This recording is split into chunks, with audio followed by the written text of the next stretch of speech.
ये कैसी पुलिस है? ये गुंडागिरी लगा रखी है नरेंद्र मोदी और उनकी पुलिस ने इस देश में।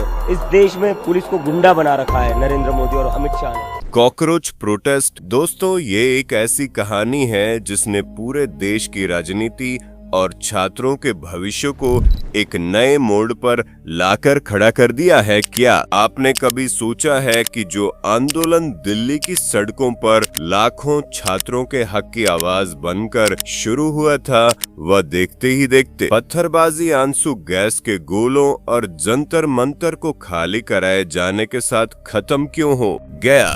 आज हम आपको उस दिन का एक ऐसा पहलू बताने जा रहे हैं जो आपने टीवी और अखबारों की हेडलाइंस में शायद नहीं देखा होगा। कैसे एक पूरी योजना के तहत छात्रों के गुस्से को एक सियासी मोहरे की तरह इस्तेमाल किया गया और कैसे संसद भवन पर चढ़ाई करने की कोशिश के पीछे की पूरी कहानी लिखी गई। अगर आप सोचते हैं कि ये सिर्फ नीट परीक्षा के पर्चे लीक होने का विरोध था, तो आप बहुत बड़ी भूल कर रहे हैं, क्योंकि इसके पीछे एक ऐसी राजनीतिक चाल छिपी थी जिसने देश की राजधानी को एक दिन के लिए पूरी तरह रोक दिया था। आज के इस वीडियो में हम आपको 20 जुलाई के उस काले दिन की पूरी सच्चाई बताएंगे जहां से ये पूरा मामला भटक गया और कैसे सोनम वांगचुक से लेकर छात्र नेताओं की रणनीति ने पूरे देश को चौंका दिया। इसलिए मेरे यानी कि अपने दोस्त प्रजापति के साथ वीडियो के बिल्कुल अंत तक बने रहें। कहानी की शुरुआत होती है दिल्ली के ऐतिहासिक जंतर मंतर से, जहां 20 जुलाई की सुबह एक अलग ही तरह की शांति छाई हुई थी। सुबह के वक्त जब सूरज की किरणें जंतर मंतर पर पड़ी तो वहां हजारों की तादाद में नौजवान एकत्र हो रहे थे। देश के कोने कोने से आए ये वो छात्र थे जिनके सपने नीट परीक्षा में हुई गड़बड़ियों के कारण टूट चुके थे। हर चेहरे पर एक गुस्सा था, एक न्याय पाने की उम्मीद थी और उनके साथ खड़े थे कुछ ऐसे चेहरे जिन्हें समाज में बदलाव की मिसाल माना जाता है। सोनम वांगचुक, जो अपने अनशन के लिए जाने जाते हैं, वे भी इस मंच पर मौजूद थे और उनके साथ कॉकरोच जनता पार्टी के कई बड़े नेता भी मौजूद थे। योजना बहुत साफ और सीधी थी कि जंतर मंतर पर एक बड़ा शांतिपूर्ण प्रदर्शन किया जाएगा और उसके बाद एक पैदल मार्च निकालकर संसद भवन की तरफ बढ़ा जाएगा ताकि देश के बड़े नेताओं तक छात्रों की बात पहुंच सके। लेकिन किसे मालूम था कि शांतिपूर्ण मार्च का ये नकाब दोपहर होते होते पूरी तरह उतर जाएगा और दिल्ली की सड़कों पर एक ऐसा दृश्य देखने को मिलेगा जिसकी कल्पना किसी ने नहीं की थी। जैसे जैसे दोपहर ढलने लगी, जंतर मंतर पर लोगों का हुजूम बढ़ता चला गया। 5 से 6 हजार लोगों की भीड़ वहां जमा हो चुकी थी। लेकिन असल खेल तो जंतर मंतर के आसपास के इलाकों में खेला जा रहा था। पुलिस की कड़ी नाकाबंदी की वजह से हजारों की संख्या में लोग जंतर मंतर तक पहुंच ही नहीं पा रहे थे। इसलिए प्रदर्शनकारी छोटी छोटी टुकड़ियों में आसपास की गलियों और सड़कों पर बिखर गए थे। माहौल में गर्मी तब आने लगी जब मंच से भाषणों का दौर तेज हुआ और अचानक से संसद भवन की तरफ मार्च करने की घोषणा कर दी गई। पुलिस ने पहले ही इस बात की चेतावनी दी थी कि संसद भवन की तरफ जाना कानूनन सही नहीं है और वहां धारा 144 लागू है। लेकिन भीड़ का मिजाज बदल चुका था। छात्रों के पीछे छिपे कुछ उपद्रवी तत्वों ने माहौल को बिगाड़ना शुरू कर दिया। बैरिकेड्स के पास तनाव बढ़ने लगा। पुलिस अधिकारी लाउडस्पीकर पर बार बार शांति बनाए रखने की अपील कर रहे थे, लेकिन भीड़ में मौजूद कुछ लोग लगातार उकसाने वाले नारे लगा रहे थे और माहौल को बिगाड़ने की पूरी तैयारी कर चुके थे। अचानक से उस भीड़ में से पहला पत्थर उछला और सीधे जाकर पुलिस की एक गाड़ी की खिड़की पर लगा, जिसके बाद वहां अफरा तफरी का माहौल बन गया। जो छात्र सुबह तक अपनी किताबों और नाया की बातें कर रहे थे, वे अब बैरिकेड्स तोड़ने की कोशिश में लग गए। पुलिस की गाड़ियों को चारों तरफ से घेर लिया गया और उन पर बड़े बड़े पत्थरों से हमला शुरू हो गया। वहां मौजूद सुरक्षाकर्मी सिर्फ अपना फर्ज निभा रहे थे। वे भीड़ को आगे बढ़ने से रोक रहे थे ताकि संसद भवन की सुरक्षा में कोई चूक ना हो जाए, लेकिन उपद्रवियों के सिर पर खून सवार था। गाड़ियों के शीशे चकनाचूर हो रहे थे और दिल्ली पुलिस के जवानों को निशाना बनाया जा रहा था। देखते ही देखते शांतिपूर्ण आंदोलन हिंसा की लपटों में घिर गया। स्थिति को बेकाबू होते देख पुलिस को सख्त कदम उठाने पड़े और आंसू गैस के गोले छोड़ने पड़े। हवा में धुएं का गुबार छा गया। लोग इधर उधर भागने लगे और जंतर मंतर की वो पावन धरती जहां से कई ऐतिहासिक आंदोलन शुरू हुए थे, वह एक तरह से मैदान जंग में तब्दील हो गई। इस पूरे हंगामे के बीच सबसे दर्दनाक बात यह थी कि जो जवान अपनी ड्यूटी कर रहे थे वे चुन चुन कर निशाना बनाए जा रहे थे। इस हिंसक झड़प में लगभग 50 से ज्यादा पुलिसकर्मी गंभीर रूप से घायल हो गए। किसी की आंख में पत्थर लगा था तो किसी का सिर फट चुका था। जब पत्रकारों ने घायल जवानों से बात करने की कोशिश की तो उन्होंने बताया कि वे तो सिर्फ खड़े होकर भीड़ को समझा रहे थे, लेकिन सामने से अचानक पत्थरों की बारिश शुरू हो गई। एक जवान जिसकी आंख के पास गहरा जख्म था, उसने बताया कि वे शांत खड़े थे, लेकिन भीड़ में शामिल कुछ लोगों का मकसद नया पाना नहीं बल्कि सिर्फ और सिर्फ हिंसा फैलाना था। सवाल ये उठता है कि क्या ये सच में वही छात्र थे जो देश का भविष्य बनाने का सपना देखते हैं, या फिर इन छात्रों के भेष में कुछ ऐसे असामाजिक तत्व शामिल हो चुके थे जो देश की शांति को भंग करना चाहते थे। इस सवाल का जवाब उस समय और भी स्पष्ट हो जाता है जब आप इस पूरे आंदोलन के राजनीतिक पहलू को गहराई से समझने की कोशिश करते हैं। जब सड़कों पर पत्थर चल रहे थे और आंसू गैस के गोले छूट रहे थे, ठीक उसी समय पर्दे के पीछे एक अलग ही तरह की बिसात बिछाई जा रही थी।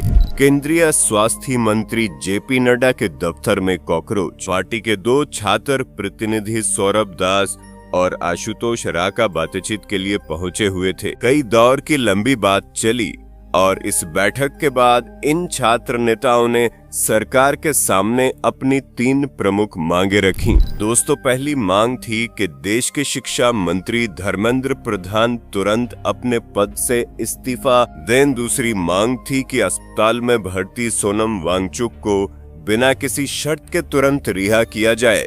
और तीसरी सबसे बड़ी मांग ये थी कि हाल ही में दुखद परिस्थितियों में अपनी जीवन लीला समाप्त करने वाले नीट परीक्षा के 21 परीक्षार्थियों के परिवारों को 1-1 करोड़ रुपए का मुआवजा दिया जाए। अब जरा इन मांगों पर गहराई से विचार कीजिए। क्या इन मांगों का सीधा संबंध छात्रों की परीक्षा प्रणाली को सुधारने से था, या फिर ये मांगे सरकार को घेरने के लिए तैयार की गई थीं? इसी बीच एक और बहुत बड़ा मोड़ आया जिसने इस पूरे आंदोलन की साख पर बहुत बड़ा सवालिया निशान लगा दिया। कॉकरोच जनता पार्टी के अध्यक्ष अभिजीत दीपके, जिन्होंने बड़े जोर शोर के साथ भूख हड़ताल पर बैठने का ऐलान किया था, उन्होंने आंदोलन के दूसरे ही दिन अपनी भूख हड़ताल खत्म कर दी और खाना खा लिया। जहां एक तरफ हजारों छात्र सड़कों पर लाठियां खा रहे थे, आंसू गैस का सामना कर रहे थे और अपने भविष्य के लिए लड़ रहे थे, वही दूसरी तरफ आंदोलन का नेतृत्व करने वाले बड़े नेता दूसरे ही दिन अपनी हड़ताल वापस ले रहे थे। हालांकि सोनम वांगचुक का अनशन अभी भी जारी था और वे अपनी मांगों पर अड़े हुए थे, लेकिन पार्टी के शीर्ष नेतृत्व के इस कदम ने आम जनता और छात्रों के बीच एक बहुत बड़ा भ्रम पैदा कर दिया। लोगों को ये समझ आने लगा कि शायद इस आंदोलन की डोर अब छात्रों के हाथ में नहीं बल्कि राजनीति के माहिर खिलाड़ियों के हाथ में चली गई है। अब इस पूरी घटना के सबसे गंभीर पहलू पर आते हैं, जो है संसद भवन की सुरक्षा का मुद्दा। जरा ठंडे दिमाग से सोचिए कि जिस समय हजारों की ये उग्र भीड़ पुलिस के बैरिकेड्स तोड़कर संसद भवन की तरफ बढ़ रही थी। अगर वह भीड़ किसी तरह संसद भवन के परिसर के अंदर दाखिल हो जाती तो क्या होता भारत का लोकतंत्र जिस इमारत से चलता है, अगर वहां ये हिंसक भीड़ पहुंच जाती तो देश की साख को कितना बड़ा धक्का लगता। और सबसे मजेदार बात यह है कि अगर ऐसा हो जाता तो यही विपक्षी दल जो आज छात्रों के समर्थन में बयान दे रहे हैं, वे कल सुबह प्रेस कॉन्फ्रेंस करके सरकार पर ये आरोप लगाते कि देश की सरकार लोकतंत्र के मंदिर की रक्षा भी नहीं कर पा रही है। ये एक ऐसा जाल था जिसे बहुत ही चालाकी से बुना गया था ताकि हर हाल में सरकार को कटघरे में खड़ा किया जा सके। लेकिन दिल्ली पुलिस की मुस्तैदी ने इस बहुत बड़ी साजिश को नाकाम कर दिया और भीड़ को संसद भवन से काफी दूर ही रोक दिया। जैसे जैसे शाम ढलने लगी, दिल्ली पुलिस ने अपनी रणनीति बदली और जंतर मंतर को पूरी तरह से खाली कराने का फैसला लिया। भारी पुलिस बल की तैनाती की गई और मंच पर बैठे सोनम वांगचुक और कॉकरोच पार्टी के बाकी कार्यकर्ताओं को वहां से हटा दिया गया। जंतर मंतर पर आम लोगों और प्रदर्शनकारियों की एंट्री पूरी तरह से बंद कर दी गई। जो जंतर मंतर सुबह तक नारों और भाषणों से गूंज रहा था, वह शाम होते होते पूरी तरह से छावनी में बदल चुका था। चारों तरफ सिर्फ खाकी वर्दी में तैनात जवान दिखाई दे रहे थे और शांति का सन्नाटा पसरा हुआ था। पुलिस ने स्पष्ट कर दिया कि अब किसी भी तरह के अवैध धरने या प्रदर्शन की इजाजत नहीं दी जाएगी। इस तरह 20 जुलाई का वह दिन जो एक बड़े आंदोलन के रूप में शुरू हुआ था, वह पुलिस की कार्रवाई और हिंसा के दाग के साथ समाप्त हो गया। लेकिन इस पूरी घटना ने सोशल मीडिया और आज के डिजिटल युग के एक बहुत ही कड़वे सच को भी उजागर किया है।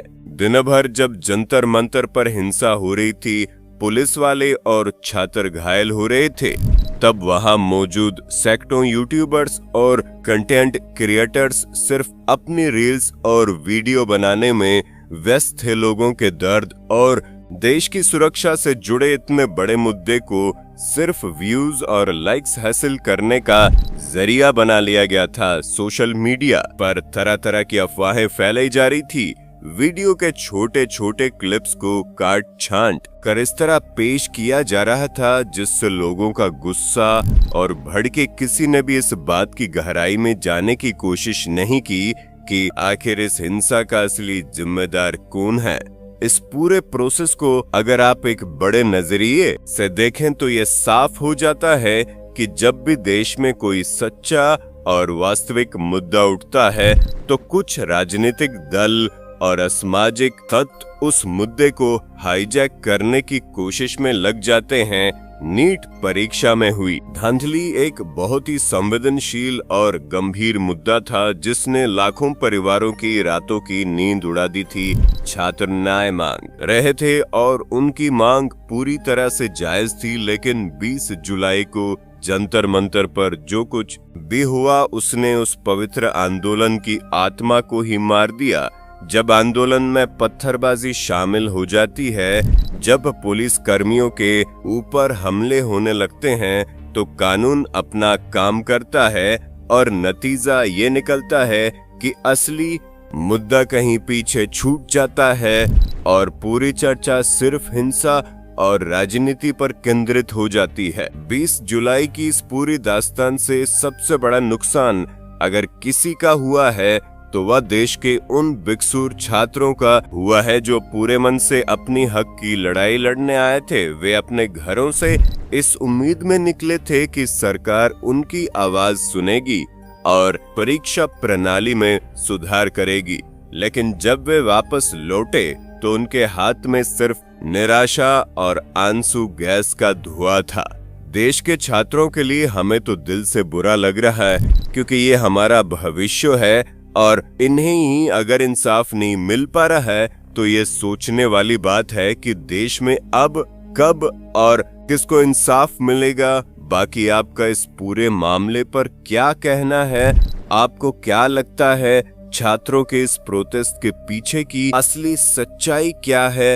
अपना जवाब हमें कमेंट में जरूर बताइएगा। और इसी तरह की वीडियोस को लगातार देखते रहने के लिए चैनल को लाइक, शेयर और सब्सक्राइब करना ना भूले। धन्यवाद।